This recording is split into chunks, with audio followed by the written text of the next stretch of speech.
You're listening to the legendary podcaster, the one, the only, T-Jam D. Your personal favorite, and the show you've been waiting for. Probably offensive.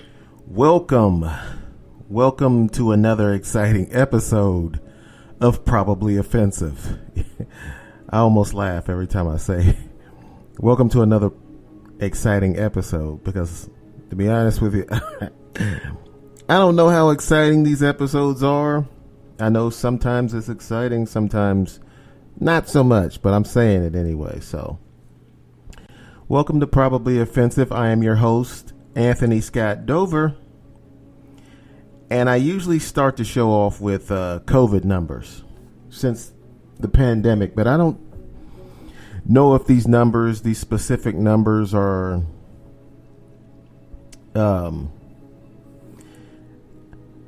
I don't know if they're relevant anymore. So, yeah, we're over 21 million cases and in between 300,000 and 400,000 deaths. The numbers have been disputed by wackos, whack jobs, and ignorant people. You know, they've heard something from somebody who knows somebody. His cousin who works at the hospital, who says the hospital makes money, and so they inflate the numbers. Blah, blah, blah. Blah, blah. Blah, blah, blah, blah. The numbers at this point are not, they don't need to be disputed, the COVID numbers. It's not really important, the exact figures. I think what is important is people are dying from COVID. COVID has been around, been very prevalent, and shaped our behavior all over the world, not just here in the U.S. And this has been going on for the better part of a year. I think COVID-19 stands for this virus was discovered in China in 2019, and there are other strands of the coronavirus. Even on a Lysol can, it says that, you know, the disinfectant will protect you from or it'll kill viruses, and it names a few of them, and coronavirus is one of them. Now, some people have discovered how to read a Lysol can, so they think that's part of the conspiracy, that the coronavirus has been around for a long time, and the government, no. All it means is there's been different strands of the coronavirus, and the one that we're dealing with now was discovered in 2019, hence the term COVID-19. So, this virus was discovered in 2019. Now it's 2021. So it's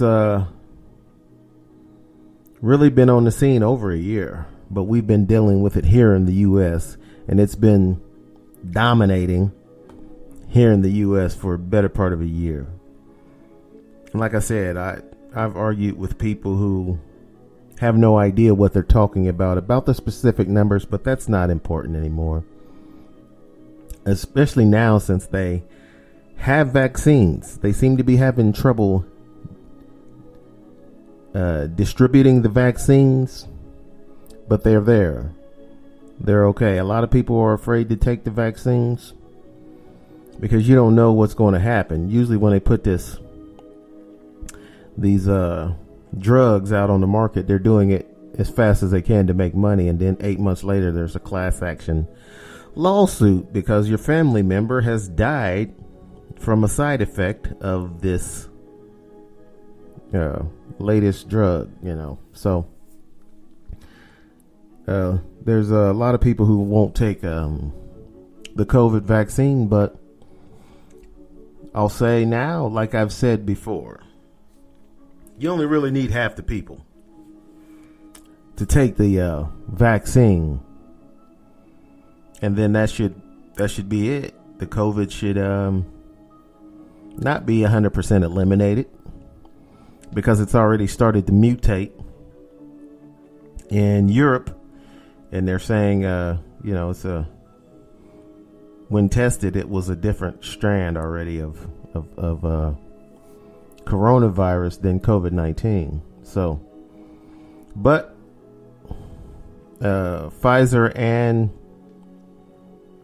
Moderna, they both said that their vaccine will handle the mutation. They're aware of the mutation, and the vaccine will handle the mutated virus as well as the COVID-19. So we will see what happens with that. I'm not sure if I'm going to get the vaccine or not myself. Like I said, we only need half the people to get it, and then they can't catch it. The other half of the people's already had it 2 or 3 times, and they won't be able to. I can't get a straight answer whenever I've asked about if you've had COVID once, can you get it again? Some people say yes, some people say no. I need someone with extensive medical knowledge, particularly in the field of viruses, to let me know. But I know one thing, and I hate to say this, especially on this podcast, but I don't anticipate there's a million people listening to this podcast. I wish there were. That'd be sweet.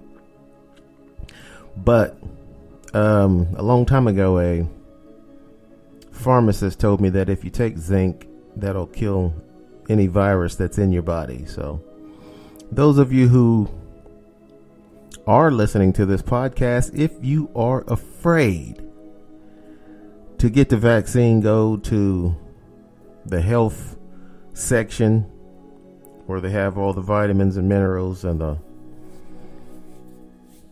grocery store, department store, wherever you do your shopping, and then get you some vitamins and a gummy bear. The reason I say, and they're not really a bear, there are a lot of different shapes, not just bears, but in a gummy. Remember the old gummy bears? Now they make vitamins in a gummy because it's easier for your body to absorb the vitamins. Those hard pills, they said your body didn't absorb them very easy, that they would pass straight through. You'd poop them out, and you wouldn't even get most of the nutrients in the pill because it was so hard and hard to break down. So get you some immune gummies in the vitamin section at your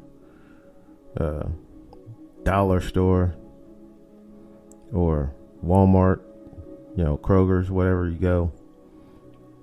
If you're afraid of the vaccine, you probably still need some type of help to boost your immune system up.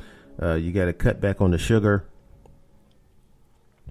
Sugar is another thing that diseases love for some reason.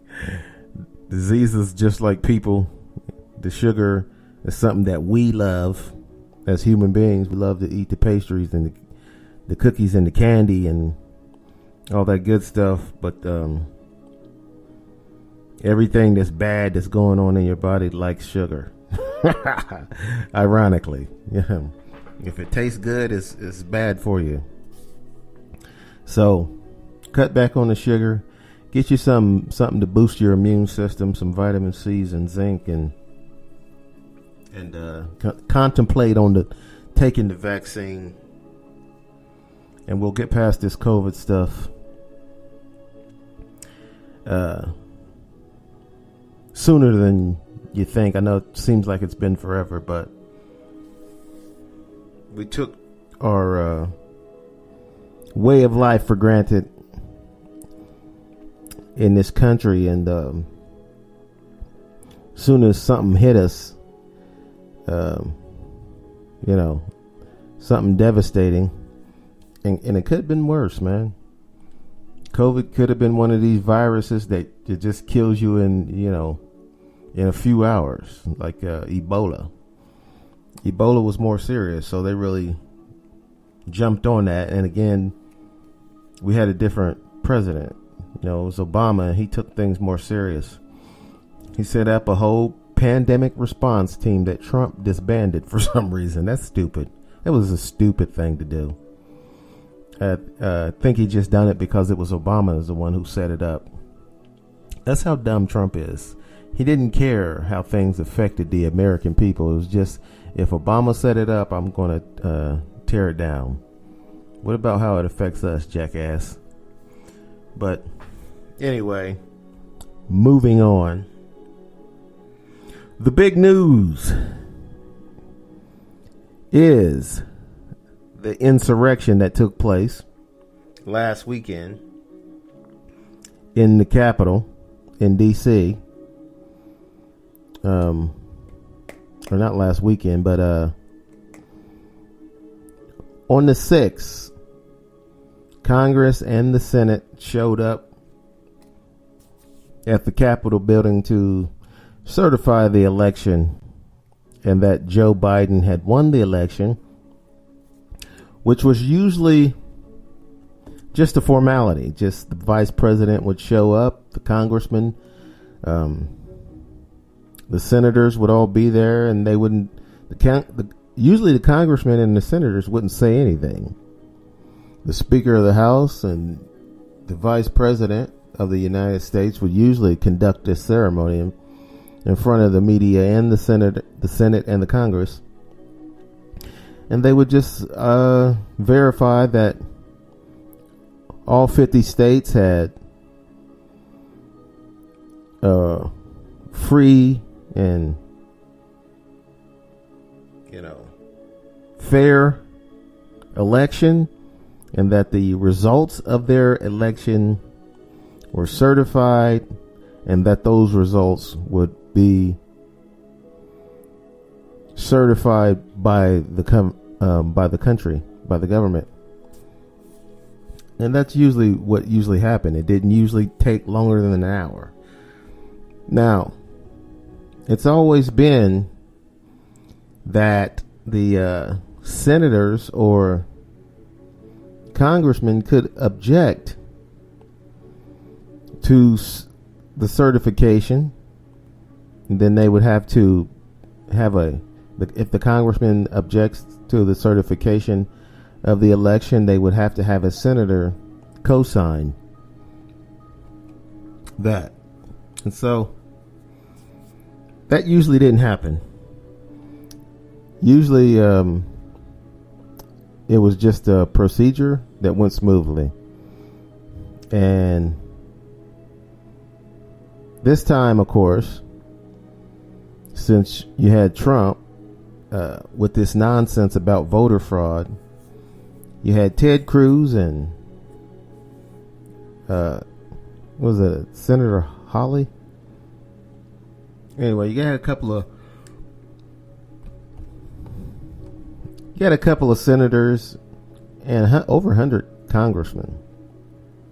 And again, I say, for the life of me, I don't understand why we have so many congressmen in the first place. You only got 100. You only have 100 senators. There's 2 senators from every state.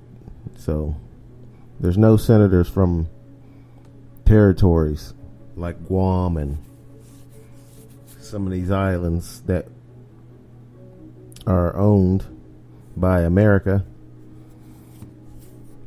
There's no senators for those territories or islands. They just follow along with whatever the law is in America federally, and then I don't know how they do it on a local level. They have mayors and such, and police forces and all that. But